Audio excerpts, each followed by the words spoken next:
Well, hello again, YouTube. It's Petey, and today I'm going to be taking a stroll down memory lane to May 10th, 1994. At this time, I was married, and my good friend Billy was still alive. Billy passed away. Remember when Billy passed away, honey? Billy, June of 1994. Okay, so this was right. It was like a month before. This is a month before About a month. my friend passed away. He was 31 when he died, and we'll just classify that as misadventure.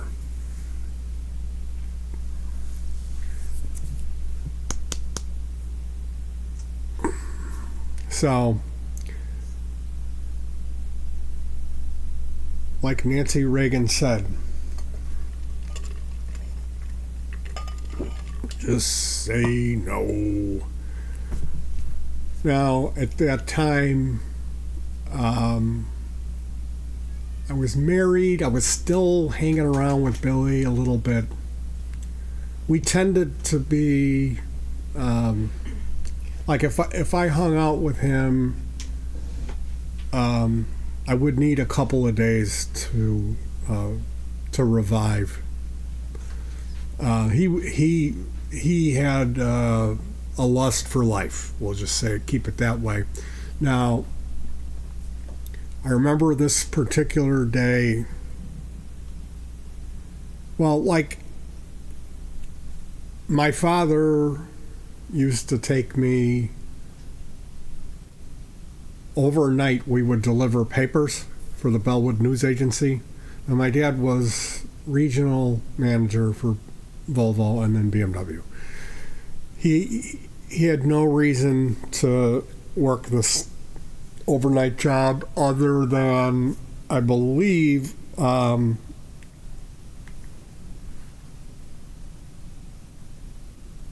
he liked having that side cash, because I think that they paid him pretty well for that. It was just a short, like we would basically get up at about midnight, and we would be done by about 5 a.m. and he would get a decent chunk of change for doing that job. And he just had to drive the truck, and I did all the heavy lifting, which was delivering bundles of Sunday papers. And as the year progressed and gets closer to the Christmas holiday, the papers would multiply in size because of the advertisement, so they would get really heavy when it got really cold. And that job was horrible. My dad was violent, and he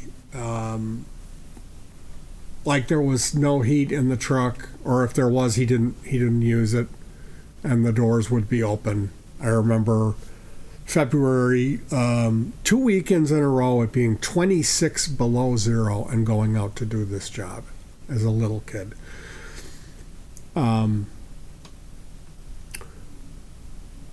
Now, that area where we were was near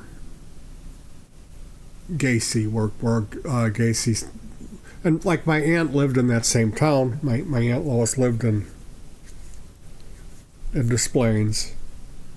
And then later on, we found out, like, the river where I used to run my boat was, Gacy had used that river. Rob Priest was one of the two.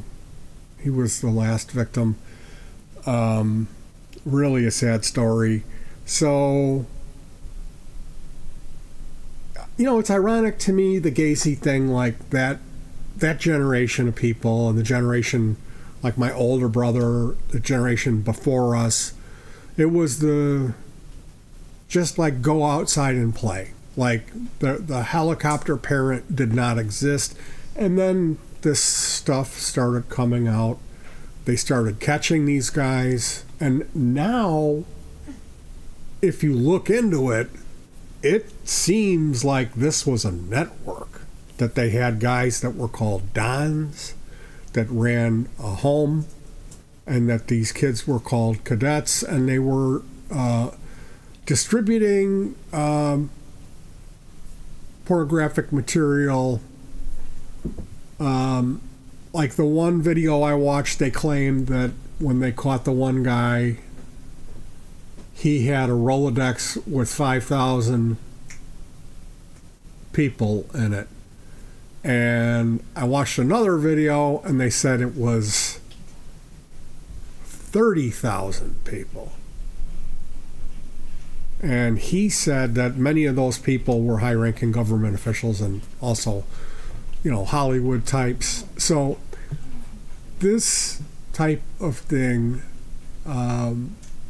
it used to not be talked about. A lot of that stuff kind of came out, and then,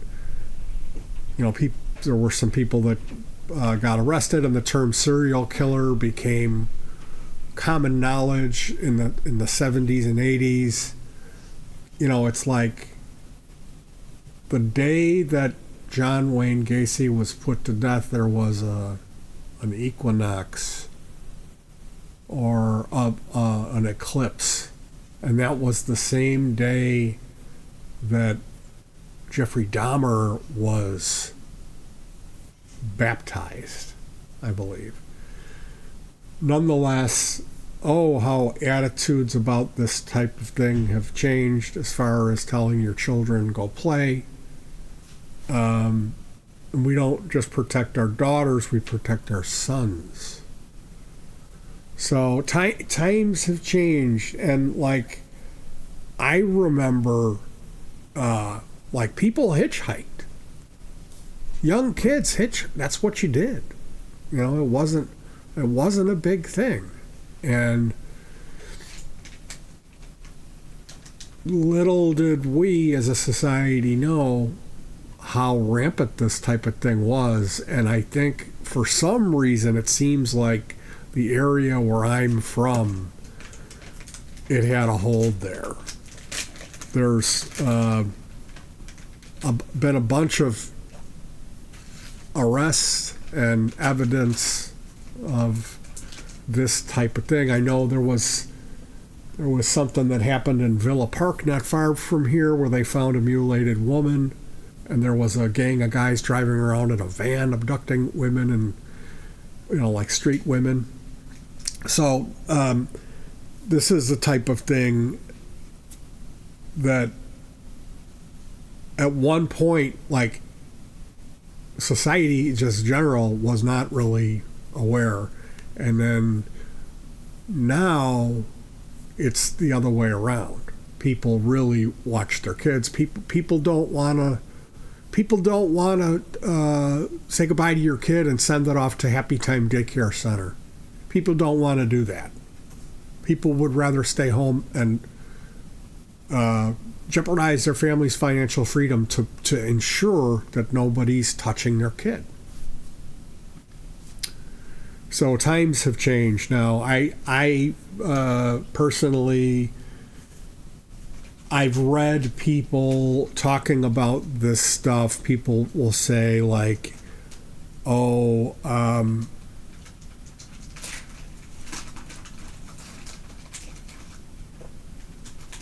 they shouldn't have executed him. It's not going to bring those boys back. He said there was 3 or 4 other guys that had keys to that house. He claimed that he wasn't the one doing all the killing. But he also didn't squeal, he didn't rat, so he ended up paying the price for it.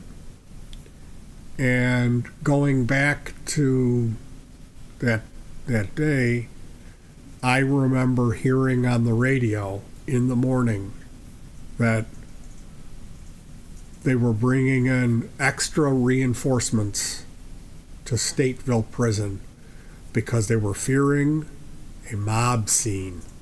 Now, it's not far. Stateville, I used to drive past it every time we go visit my grandmother at the old folks' home.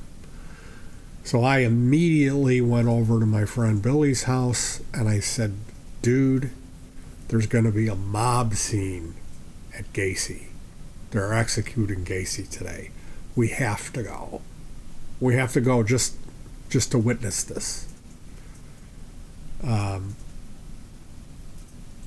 My words to Billy was, every person who's been touched by their uncle is going to be there with a baseball bat or a sign or a torch, and they're going to be drinking. They're going to be stinking drinking mad. This is just going to be unbelievable mob scene. We have to go. And I remember really wanting to bring my camcorder and shooting footage of it. Well, he immediately refused. No way, we're not going. Billy had a thing about police and getting busted, and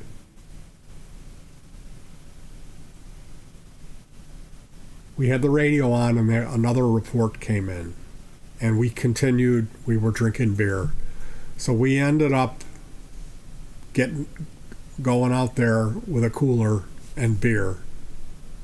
And I remember when we got off the highway that people were double parking on the off-ramp. And the first thing we saw when we walked up there, besides a throng of people as far as the eye can see, I mean, this was like Woodstock or something, was a cop car with his windows up, his lights on, no sirens going, and he's in his car like eyes straight ahead with the windows up, going a half a mile an hour, driving through the crowd of people. And everybody was drinking. Everybody was drinking.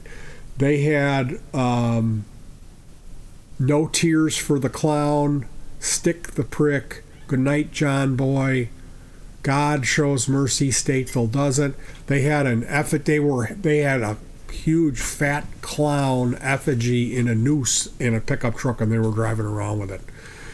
It was absolutely bananas.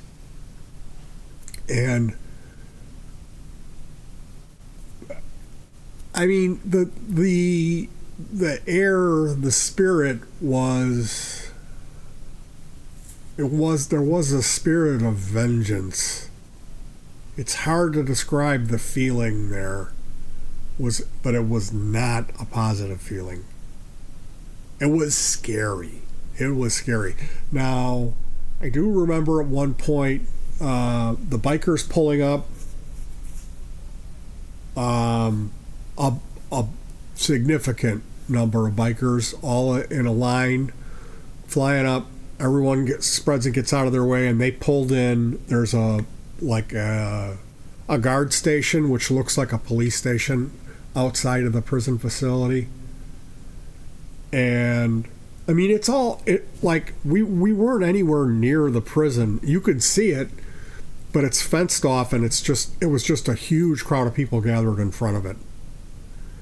And they pulled into the guard station and set up barbecue. And then at midnight, they did a fireworks display. Now, there was some kind of thing where they had to run this by the governor, I believe, at the last minute, and see if the governor was like, I'm going to give him a stay of execution where he's going to live. We're not going to kill him tonight. Or I'm going to greenlight the execution. And they greenlit it. And then they kept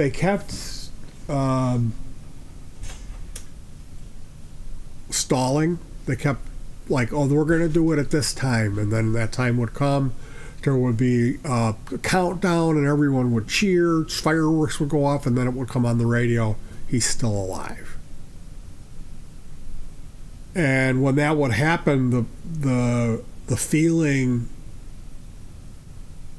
like I'm sensitive about stuff. So when I'm at concerts, like I can't help but like cry and stuff when the music's good, and I'm like a barometer for that. Like in church, when people sing and speak in tongues, all the hair on the back of my neck will stand up, and I'll get like a high off of it. I'll feel like dopamine release. So yeah, that night I remember feeling like, ooh, this is not good.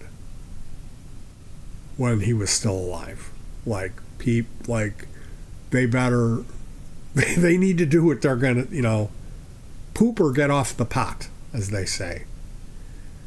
So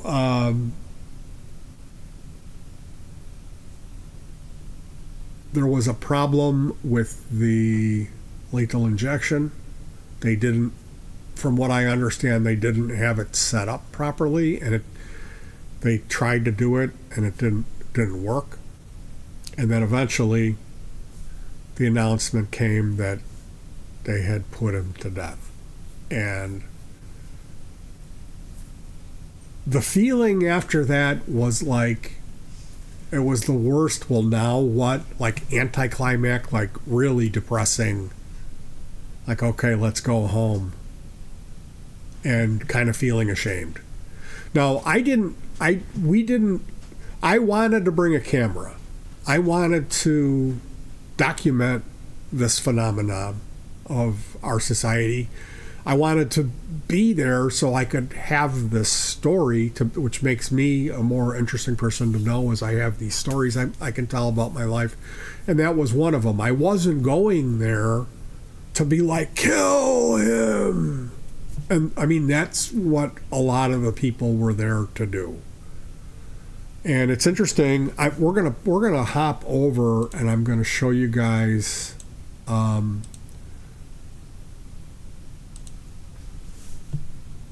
So here, this is a scene. Justice, justice, not too late. John Wayne Gacy, meet your fate. Killer clown, something or other. Gacy, stick it to him.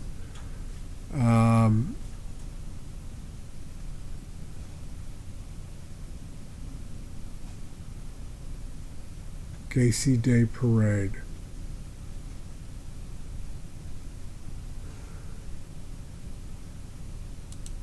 My parents went to Gacy's execution, and all I got was this t-shirt. And like, this is what I remember, this like temporary fence being put up. This was taken, like, I was there. This is what I'm talking about. Now, here in this LA Times article,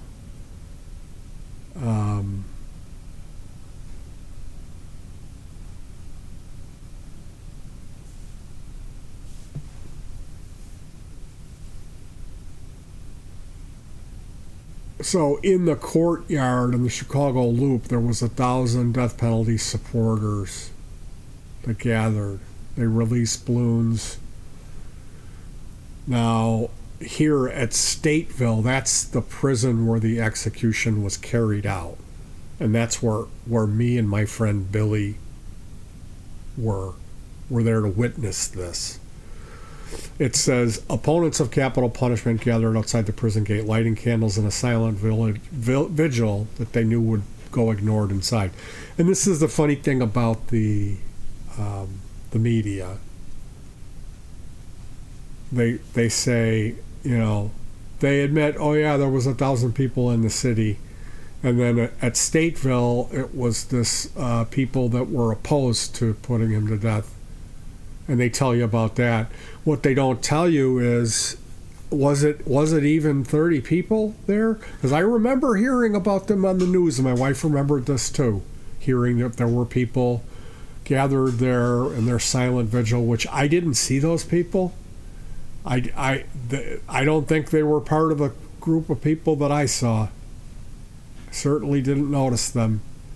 What I saw was throngs of people who were angry, calling for his head, So it's telling how the media has that power to distort the truth.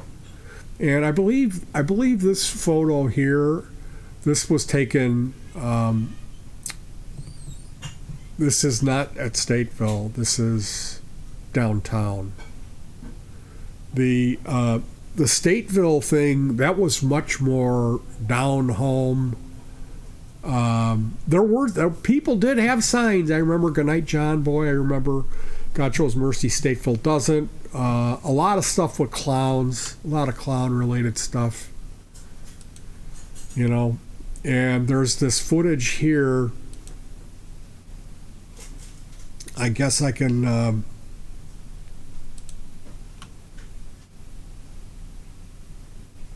I'll shut my speakers off. In my opinion, he got an easier death than he deserved. Death penalty demonstrates. Yeah, there it is. That's what I was telling you about. No, he did horrible things.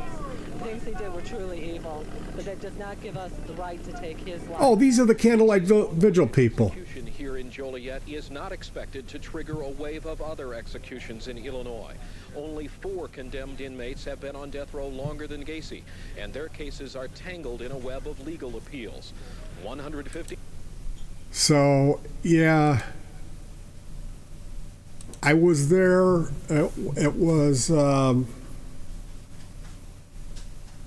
there was no sense of relief or sense of justice when they announced that he was dead. It was just like a real strong feeling of like, well, now what? Like, now we go home. And I admit I felt foolish about being there. It was like, why did I want to come here? This, I'm going to need to have a nightcap right before I go to bed and pray that I quickly drift off to sleep, avoiding, contemplating the horrors of being a human being in the modern world. You know what I mean? So, not one of my prouder moments. It was certainly an interesting evening, an interesting way to spend an evening. And I'm glad that I did go. I gotta say, as far as the death penalty goes, I think that the most important aspect of that is as a deterrent. I think that maybe, perhaps, because when you got to think, somebody who's involved in like an organized thing where, because that's what it was. This was an organization. Is something like the death penalty going to stop? Is it going to stop them? So there's a whole lot more to the picture than meets the eye, and it's really sad, and it just goes back to that thing that I was on about protecting your children. That's what your job is. We as human beings like to think, how do we change the world? Well, you change the world through how you carry yourself, and the decisions you make on a moment-to-moment basis is rejecting wickedness and evil and selfishness and greed and lust. It turns out all of that stuff that they tried to teach us in Sunday school is true. That there is a set of rules that govern the physical and spiritual universe in which we call our domain. And you can argue, kick, and scream. You can bend those rules. You can break them. And you'll find out. You'll ultimately find out that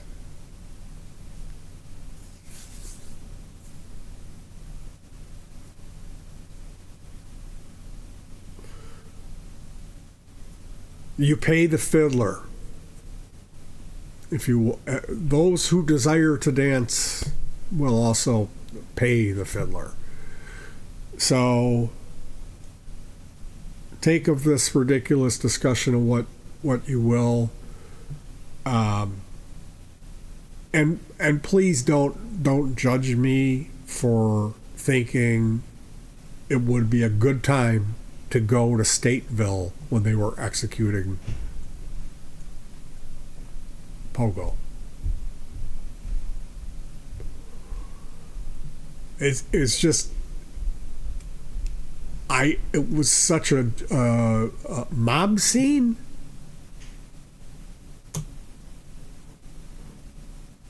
I want to get in on some of that. And ultimately, like I said, I'm real conflicted about that day and that decision to go. But I think ultimately I'm glad that I went. And I know my friend Billy, he loved it. He absolutely loved it. That all of the stuff with the signs and the effigy, that like for him, because even though he at his heart he was kind of a bad guy, he liked to party, but he didn't like that type of stuff. He didn't like that perversion stuff, and he didn't like preying on weaker people. He really didn't like that. So certainly a night to remember, something I will never forget. And it's also important to realize how these stories are retold, how it's handed down through the media, and how the truth or the reality of the situation can get left behind. And they say that history is written by the victor, and how unfortunate that is our reality. That's something that we need to be conscious of, that, and how broken this system is. So, plenty of food for thought, you guys. Thank you for joining me on this walk down memory lane. Be safe, and let's do the right thing.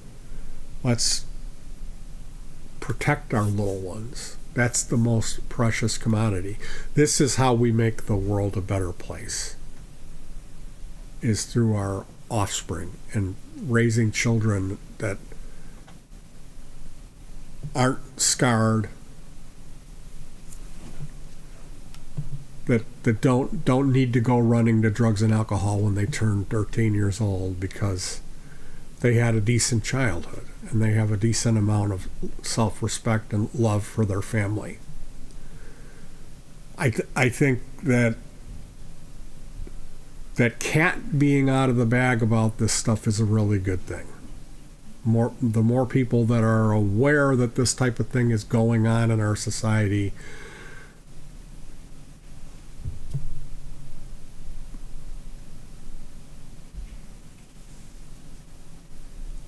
so it's more relevant than not with the headlines and the stuff that's going on just beyond the scene of what our media is saying. Oh, hey, this is the big story. Is it? So be safe. Hug your pets is the most important thing. And peace.